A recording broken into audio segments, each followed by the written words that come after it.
हाय, जय श्री राम मित्रों।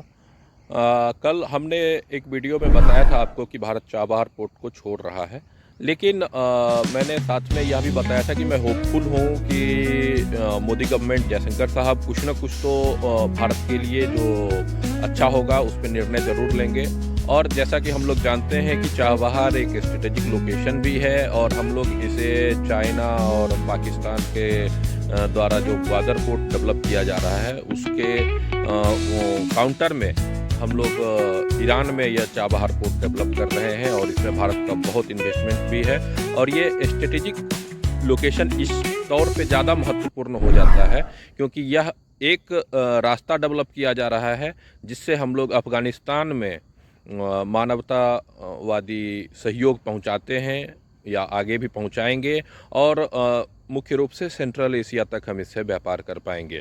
और आपको पता ही है कि जो वैश्विक परिदृश्य लगातार बदल रहे हैं पिछले 2022 से, मैं कह सकता हूं, जब से यूक्रेन वाला युद्ध शुरू हुआ और उस समय से अलग अलग देशों में लगातार युद्ध का माहौल है और पहले जैसा कोल्ड वार नहीं है। यह एक अलग सिचुएशन है जिस सिचुएशन में ये प्रिडिक्ट कर पाना मुश्किल है कि कौन सा देश कितने दिनों तक युद्ध में रहेगा या क्या करना है। भारत भी ऑपरेशन सिंदूर जैसे एक बड़ा हमला कर चुका है पाकिस्तान पे।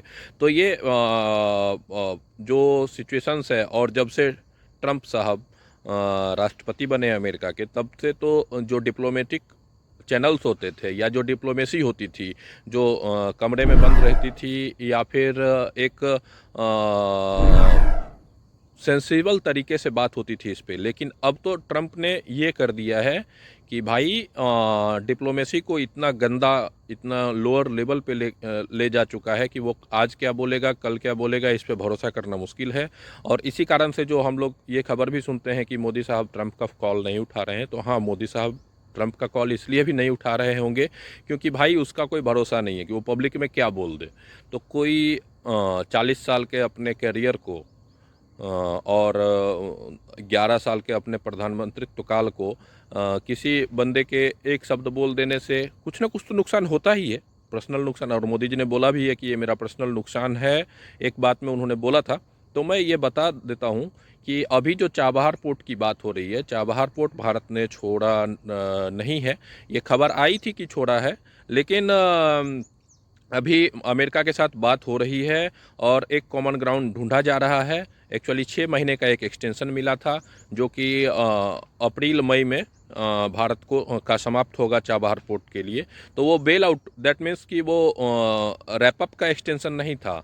उन्होंने जिस समय पहली बार हमला किया था, मतलब जून जुलाई 13 जुलाई के आसपास या 13 जून के आसपास, जो ईरान पे जो अमेरिका ने बॉम्बार्डिंग किया था, उस समय के बाद ही जब जितने सैंक्शंस हैं ईरान पे, तभी एक 6 महीने का एक्सटेंशन लगभग दिया गया था। और अभी MEA का एक प्रेस ब्रीफिंग्स आया है जिसमें उन्होंने ये क्लियर किया है कि भारत छोड़ेगा नहीं, भारत इस पे बात कर रहा है। और डिप्लोमेसी ऐसी चीज़ है जिसमें बहुत बहुत राउंड्स की बात होती है।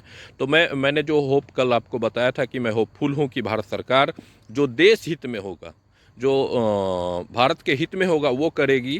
तो ये चीज़ क्लियर हो रहा है कि मोदी सरकार अपने देश हित को सर्वोपरि रखते हुए, चाहे जितने भी राउंड की बात करनी पड़े या जो भी करना पड़े, चाहे कहीं पे अपने आप को मजबूती से खड़ा रहने की जहाँ तक बात है देश के लिए, 140 करोड़ जनता के लिए, तो ये तो लगातार 11 सालों से हम लोग देखते आ रहे हैं कि सबसे पहले भारत है, फिर ये कोई भी सरकार है। तो मोदी सरकार का ये मानना भी है कि इंडिया फर्स्ट, मतलब ये टीम इंडिया है। और जो भी कोर ग्रुप है हमारे गवर्नमेंट की, उस पर मुझे बहुत भरोसा है क्योंकि वो लोग जो जो भी स्ट्रेटेजी या जो भी डिप्लोमेसी उसमें माहिर हैं, हमारे जयशंकर साहब और अन्य लोग। मुझे बहुत उम्मीद है कि ये जल्द से जल्द भारत अपने ग्राउंड को हासिल करेगा और एक्सटेंशन हासिल करेगा, या जो भी कॉमन ग्राउंड हो सकता है बातचीत पे, वो जल्द से जल्द चाबहार पोर्ट पे ऑपरेशनल जो भी अपना कार्य है उसको शुरू करेगा। हाँ, बाधाएं आ रही हैं क्योंकि वहाँ पे अभी सिचुएशंस ख़राब हैं, जो कि ईरान का इंटरनल सिचुएशन भी ख़राब है और अमेरिका ने एक धौंस भी लगातार दिए जा रहा है कि वहाँ के रिजिम को ख़त्म कर देगा। तो हालांकि हर देश का कुछ ना कुछ, तो जैसे भारत का अफ़गानिस्तान में भी इन्वेस्टमेंट है, बहुत सारा इन्वेस्टमेंट है। भारत ने वहाँ का संसद भी बनाया है और बहुत सारा डेवलपमेंट भी वहाँ पे किया है, अफगानिस्तान में भी। तो जिस समय अफगानिस्तान में रिजिम चेंज, या जिस समय रिजिम चेंज बोले, या जिस समय अमेरिका छोड़ के 2021 में भागा वहाँ से, तो उस समय भारत के साथ व्यापार कुछ समय के लिए तो बाधित हुआ ही है, हुआ ही था उस समय। तो इससे ये माना जाता है कि हाँ, बाधित हुआ, लेकिन फिर एक कॉमन ग्राउंड हम लोग आए वहाँ पे। अभी जो सरकार है, भारत हालांकि उसको मान्यता अभी तक नहीं दे रहा है, लेकिन फिर भी हमारे डिप्लोमेटिक चैनल्स ओपन है वहाँ पे, और हम लोग बात भी कर रहे हैं। वहाँ के जो मिनिस्टर हैं वो यहाँ आते भी हैं अफ़गानिस्तान के। तो सेम यहाँ भी होगा, ईरान में भी, क्योंकि क्या कब कहाँ हो जाए ये तो कहना मुश्किल है। तो इसके कारण सारा इन्वेस्टमेंट, ऐसा नहीं, एक बार नहीं बोला जाता है कि नहीं नहीं नहीं वहाँ भारत ने गलत किया।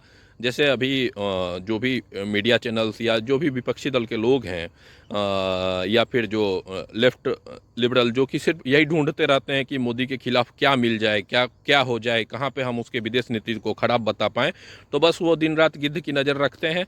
तो वही बात है कि इसके कारण से कुछ फेक न्यूज भी चलाए जाते हैं। थोड़ा सा खबर आया, डिप्लोमेटिक उसमें चैनल्स कितने हैं वो नहीं, या कौन सा चैनल ओपन है, किस तरह से बात हो रही है, वो सारी खबर तो आती नहीं है बाहर।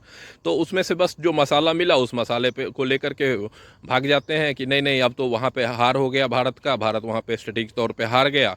हाँ, कुछ समय के लिए सेबोटाइज होता है, कुछ समय के लिए बाधित होता है वो रास्ता, थोड़ा सा लगता है, लेकिन पूरी दुनिया को मालूम है कि कोई भी किसी को वहाँ के इन्वेस्टमेंट जब जिसने भी किया है तो वो अपनी चीज़ों को छोड़ेगा नहीं। जब हम कॉमन चीज़ को अपने घर पे नहीं छोड़ते हैं, जो हमारा इन्वेस्टमेंट होता है, तो हम वहाँ बात करते हैं या जो भी करते हैं, तो वहाँ भी हम बात कर रहे हैं एक देश के तौर पे। और भारत उम्मीद कर रहा है कि अमेरिका एक ग्राउंड पे आएगा, क्योंकि उनका भी स्टेक हमारे पास है।